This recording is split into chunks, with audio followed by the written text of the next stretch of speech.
Hi friends, welcome back to our channel Andhra couples. మేము సడన్‌గా అయితే ఒక నైట్ ట్రిప్ అయితే ప్లాన్ చేసాము. దీన్ని నైట్ ట్రిప్ అనేదానికంటే ఒక మిడ్‌నైట్ రైడ్ అంటే బావుంటుంది అనిపించింది. ఆల్రెడీ ఇక్కడ షాప్స్ అన్నీ కూడా క్లోజ్ అయిపోయాయి. ఇక్కడ చూసారు కదా! ఈ మాల్ వచ్చేసి తత్వ మాల్. లాస్ట్ టైమ్ ఒక వీడియోలో అయితే నేను షేర్ చేసుకున్నా ఆల్రెడీ. ఇక్కడ మేమున్న ప్లేస్ నుంచి మేమనుకున్న డెస్టినీ రీచ్ అవ్వడానికి మాకు 30-40 మినిట్స్ అయితే పడుతుంది. మేము స్టార్ట్ అయిన టైంకి చూసారు గదా! ఆల్రెడీ మెట్రో ట్రైన్ గూడా స్టాప్ అయిపోయింది. అంటే ఇప్పుడు యాక్చువల్ టైమ్ వచ్చేసి 11:00 అలా అవుతుంది. ఇక్కడ మీకెంతమందికి ఇలాంటి నైట్ టైమ్ జర్నీస్ గానీ, లేకపోతే రైడ్స్ గానీ, లాంగ్ టైమ్ ట్రావెల్స్ గానీ, లాంగ్ డిస్టెన్స్ వెళ్ళడం గానీ ఎంతమందికి ఇష్టం అనేదైతే కింద కామెంట్ సెక్షన్‌లో నాకు కామెంట్ చేయండి. అండ్ మీరు ఇలాంటి ఏదైనా ఎక్స్‌పీరియన్స్ చేసుంటే గూడా అది గూడా నాతో షేర్ చేసుకోండి. కొంచెం దూరం వెళ్ళిన తర్వాత మాకైతే రూట్ మ్యాప్ చూడాలి. ఎట్లా రీచ్ అవ్వాలనేది డౌటొచ్చి మళ్ళీ రూట్ మ్యాప్ చూసుకుంటూ అయితే వెళ్ళిపోయాం. ఫైనల్లీ మేమనుకున్న డెస్టినీకైతే రీచ్ అయ్యాము. కాకపోతే నాకు మధ్య మధ్యలో చాలా నిద్ర అనిపిచ్చింది. ఎందుకు ఇంత దూరం వెళ్ళడం అవసరమా ఈ టైంలో అని చెప్పి నేనైతే మా హస్బెండ్‌తో అంటున్నా. ఆల్రెడీ స్టార్ట్ అయ్యాం కదా! రిటర్న్ అయ్యడం ఎందుకు? అనుకున్న ప్లేస్‌కైతే రీచ్ అవుదాం అని చెప్పి ఆయన అన్నారు. వెంటనే ఓకేలే అనుకుని నేనైతే అలాగే పడుకున్నా. చూసారు గదా! ఇక్కడికొచ్చేటప్పటికి నాకు నిజంగా అనిపిచ్చింది. రిటర్న్ అయిపోయుంటే ఇలాంటి ఒక మంచి వ్యూనైతే నేను మిస్ అయిపోదును అనిపిచ్చింది. నేను విన్న విషయాలు హైదరాబాద్ వచ్చుకున్న తర్వాత చాలామంది నాతో అన్నమాట. హైదరాబాద్ నైట్ టైమ్ చాలా బావుంటది. ఆల్రెడీ నేను షార్ట్‌లో గూడా ఇదే విషయం షేర్ చేసుకున్నాను. నైట్ టైమ్ చాలా బావుంటుంది అని జెప్పి అంటే నేను వినడమే తప్ప నేను రియల్‌గా ఎక్స్‌పీరియన్స్ చేసిన నా ఎక్స్‌పీరియన్స్ ఇది. ఇక్కడ చాలా ప్లెజెంట్‌గా అనిపిచ్చింది. చూసారు గదా! ఆ టైంలో జనం ఎలా తిరుగుతున్నారో నిజంగా ఐస్ క్రీమ్స్ తింటున్నారు, స్నాక్స్ తింటున్నారు. నిజంగా ఏంటిది? ఇది నైటా? పగలా?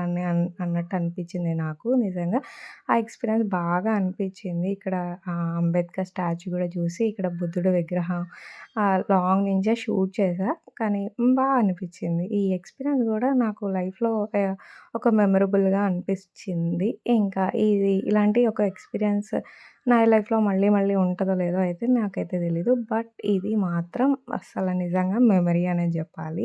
ఇక్కడికొచ్చేటప్పటికి ఇదిగో జూసారు గదా! ఇక్కడ గూడా ఈ టైంలో ఫోటోస్ దిగుతున్నారు అందరూ. ఇక్కడ ఒక్కొక్కళ్ళని జూస్తుంటే అమ్మో! అసల హైదరాబాద్‌లో ఎవరు నిద్రపోరా అన్నట్టు అనిపిచ్చింది. మేముండే మా డైలీ లైఫ్‌లో మార్నింగ్ డ్యూటీస్‌కి వెళ్ళిపోవడం. ఐ మీన్ ఎవరి జాబ్‌కి వాళ్ళు వెళ్ళిపోయి ఈవినింగ్ రిటర్న్ వచ్చి మళ్ళీ కుకింగ్, ఆ టెన్షన్స్, వర్క్ టెన్షన్స్, మళ్ళీ మామూలు రొటీన్ ఇదంతా ఉండేదే కదా ఎప్పుడు. కానీ ఇలా ఒక్కరోజు ఇలా ప్లాన్ చేసుకొని బయటకెళ్ళడం అనేది నిజంగా చాలా సర్ప్రైజ్‌గా అనిపిచ్చింది. మైండ్ కూడా చాలా రిలాక్స్‌గా అనిపిచ్చింది.